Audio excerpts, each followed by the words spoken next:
Hello, good evening friends, students. This is Indra Pathak and I am going to tell you about part of sentence. Before we start part of sentence, we know what is sentence. Part of sentence start करने से पहले हम ये जान लेते हैं कि sentence होता क्या है. Okay, तो a sentence, a group of word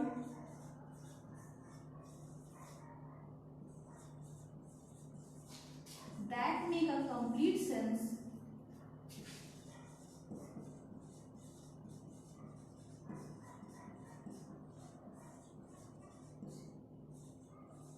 is called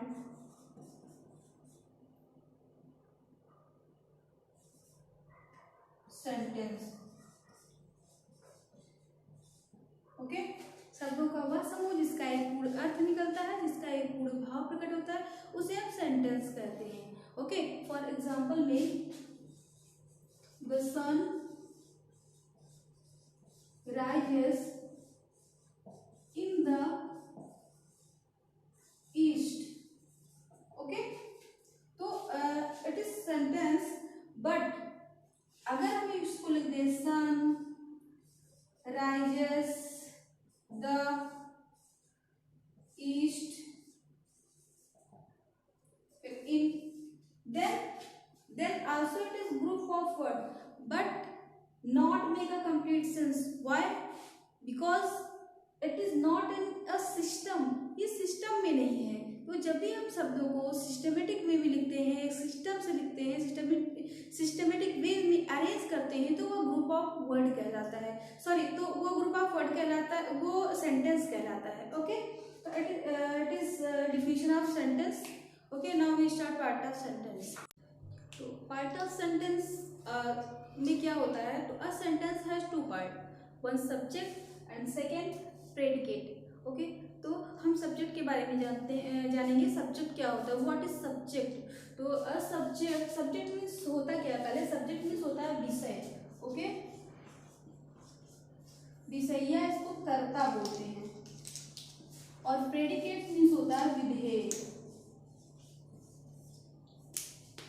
तो सब्जेक्ट क्या होता है? A subject is a group of word, sorry, a subject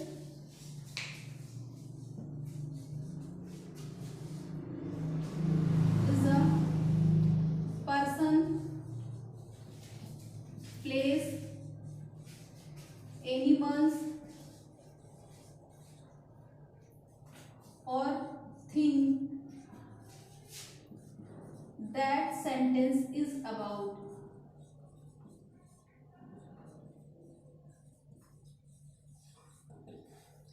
subject क्या होता है? सब्जेक्ट एक पर्सन हो सकता है, प्लेस हो सकता है, कोई एनिमल्स और थिंग हो सकता है, वह सेंटेंस जिसके बारे में हो. या फिर हम कह सकते हैं किसी भी सेंटेंस के बारे में, किसी भी सेंटेंस में जिसके बारे में कुछ कहा जाए, किसी भी सेंटेंस में जिसके बारे में कुछ कहा जाए वही सब्जेक्ट होता है. या किसी भी सेंटेंस में एक्शन करने वाला, एक्शन परफॉर्म करने वाला सब्जेक्ट कहलाता है. एंड एक्शन जो परफॉर्म करता है उसे हम डूअर बोलते हैं. डूअर इज कर्ता. ओके, तो it is subject. And example, the birds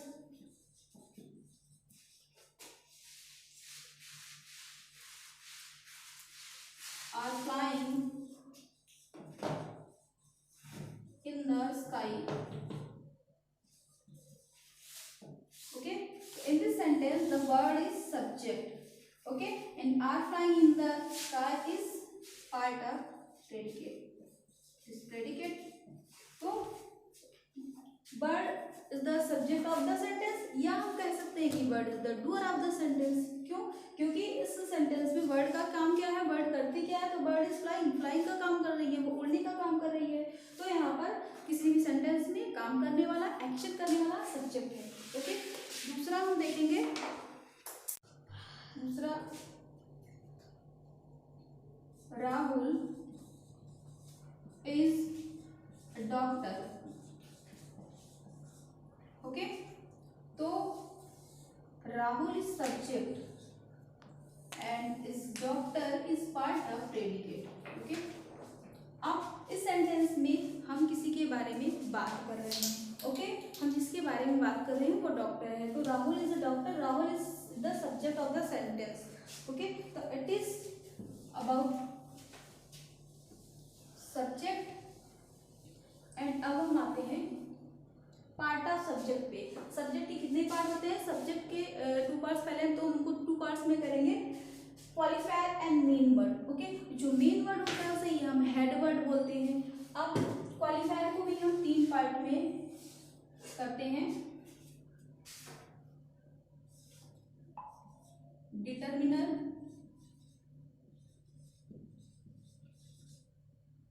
फिर एडजेक्टिव,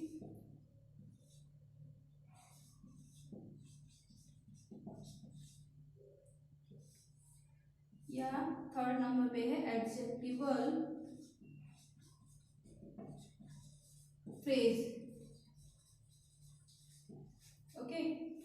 तो अब क्वालिफायर का वर्क क्या होता है? किसी भी सेंटेंस में क्वालिफायर करता क्या है, ओके।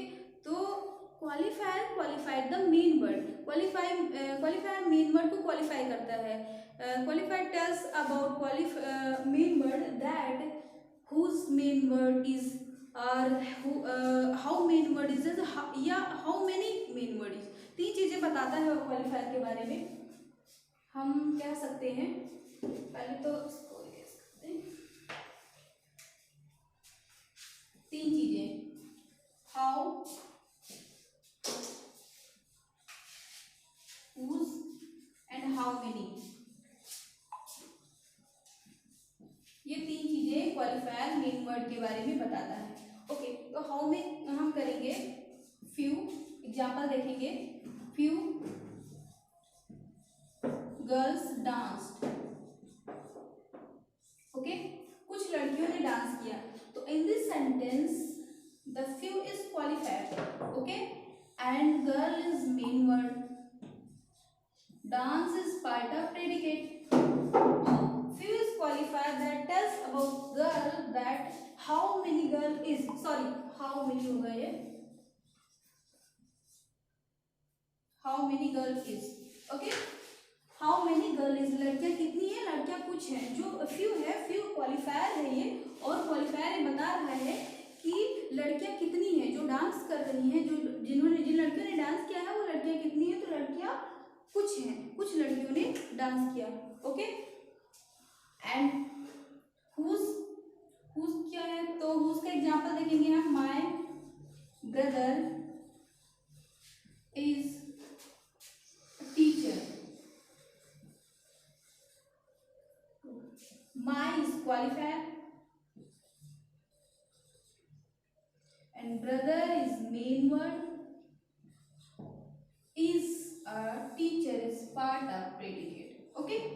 तो my is qualified that tells about brother, that whose brother is teacher, तो answer is my brother is teacher। तो अब my जो वर्ड है वही बता रहा है कि किसका ब्रदर टीचर है, तो मेरा ब्रदर टीचर है, ओके। तो ये my क्वालिफायर बता रहा है कि ब्रदर किसका है। अब how पे आ जाएंगे हम, how के example, the poor man walks, okay, the is determinant, poor is qualifier, man is main word and walk is part of predicate, okay। तो poor, जो poor word है इसमें, ये poor word ये बता रहा है कि how man is, man कैसा है, तो the man is poor, okay, man कैसा है, man poor है। तो ये 3 चीजें, 3 बातें मेन वर्ड के बारे में क्वालिफायर बताता है। अब हम एग्जांपल देखेंगे determiner, adjectival and adjectival phrase का। जो डिटरमिनर होता है इसके 3 पार्ट होते हैं, तो 3 पार्ट्स में डिटरमिनर, और सेकेंड आपका एडजेक्टिव, और थर्ड आपका adjectival phrase,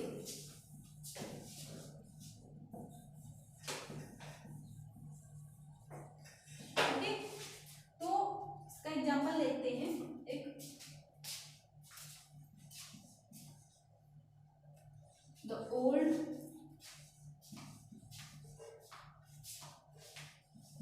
lady in the room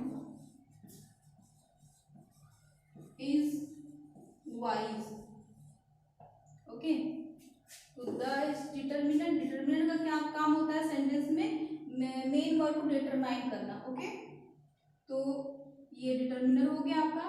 and old, old जो होता है, ओल्ड जो क्वालिफायर होता है, जब हम क्या करते हैं, क्वालिफायर को तोड़ते हैं, तो क्वालिफायर में तो डिटर्मिनर एडजेक्टिव या एडजेक्टिवल फ्रेज निकलता है, तो जो एडजेक्टिव वर्ड है वही क्वालिफायर होता है। ओके, क्वालिफायर इज एडजेक्टिव, तो एडजेक्टिव हो गया ये। Okay, and lady is main word in the room, adjectival phrase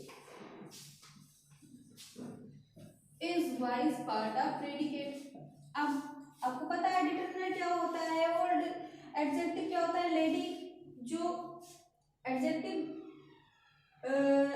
आपका ओल्ड हो गया, और लेडी जो मेन वर्ड है, और इन द रूम क्या है, ये एडजेक्टिवल फ्रेज है। अब एडजेक्टिवल फ्रेज क्या होता है, हम फ्रेज की डिफिनीशन बता देते हैं आपको। A group of word that make a sense but not make a complete sense. शब्दों का वह समूह जिसका एक अर्थ तो निकलता है बस, बट कंप्लीट अर्थ नहीं निकलता है, उसका पूरा अर्थ नहीं निकलता है, उसे हम फ्रेज बोलते हैं। ओके, तो यहाँ पर फ्रेज के और कुछ एग्जांपल देख लेते हैं हम। जैसे फ्रेज वर्ड्स जो होते हैं, इन द स्काई, और हो गया ऑन द टेबल, और इनटू द वेल। ओके, तो it is about subject and predicate. अब हम कुछ एग्जांपल्स देखेंगे और जो सब्जेक्ट या प्रेडिकेट हो सकते हैं। ओके, तो smoking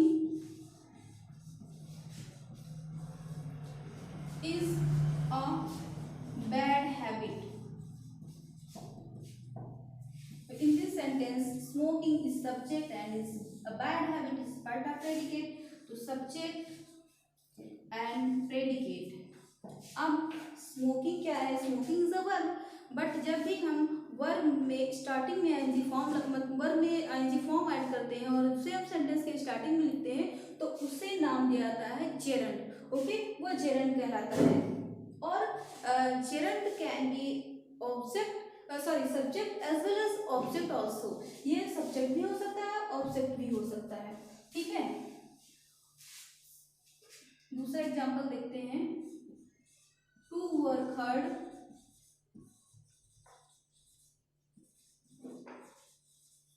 should be our M.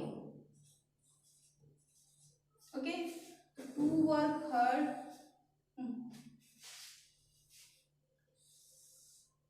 is subject and should be or aim is part of predicate।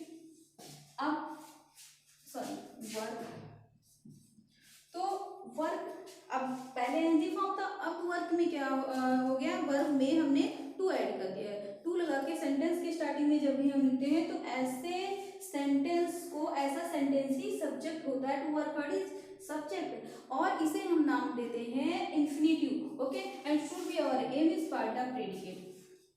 तो हमें अब ये देखना है how to find subject and predicate in the sentences. हम सेंटेंस से सब्जेक्ट एंड प्रेडिकेट कैसे निकालेंगे। ओके, तो किसी भी सेंटेंस में वर्ब, हेल्पिंग वर्ब या मेन वर्ब जरूर होता है। विदाउट हेल्पिंग वर्ब या main verb there is no possible any sentence. तो without verb and helping verb and main verb there is no possible any sentence. कोई भी sentence helping verb या main verb के बिना तो नहीं ही हो सकता है। ओके, हम उसमें मेन वर्ब हो सकता है ओनली सिंगल, या सिंगल हेल्पिंग वर्ब हो सकता है। ओके, या हेल्पिंग वर्ब और मेन वर्ब दोनों हो सकते हैं। तो फाइंड करने के लिए हम क्या करेंगे, इट इज हेल्पिंग वर्ब। तो फाइंड करने के लिए हम हेल्पिंग वर्ब या मेन वर्ब से लेकर जितना भी पार्ट होता है वो आपका क्या कहलाता है, सब्जेक्ट कहलाता है। और हेल्पिंग वर्ब मेन वर्ब से लेकर जो कुछ भी होता है वो आपका प्रेडिकेट की पार्ट में आता है। तो हेल्पिंग वर्ब या मेन वर्ब के पहले जो कुछ भी होता है वो चाहे एक वर्ड हो या दो वर्ड हो या तीन वर्ड हो, वो सभी आपके प्रेडिकेट के पार्ट में ही आते हैं।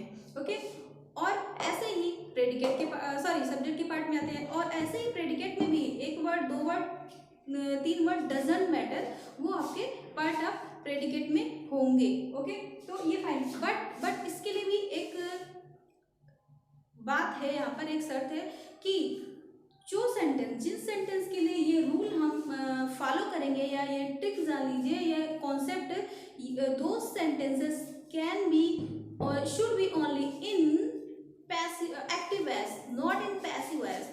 अगर वो सेंटेंस पैसिव वॉइस में है तब कोई जरूरी नहीं है कि हेल्पिंग वर्ब या मेन वर्ब के पहले जितना भी पार्ट होता है वो आपका सब्जेक्ट हो, ठीक है, या हेल्पिंग वर्ब या मेन वर्ब के से लेकर जो कुछ भी है वो आपका प्रेडिकेट की पार्ट में हो।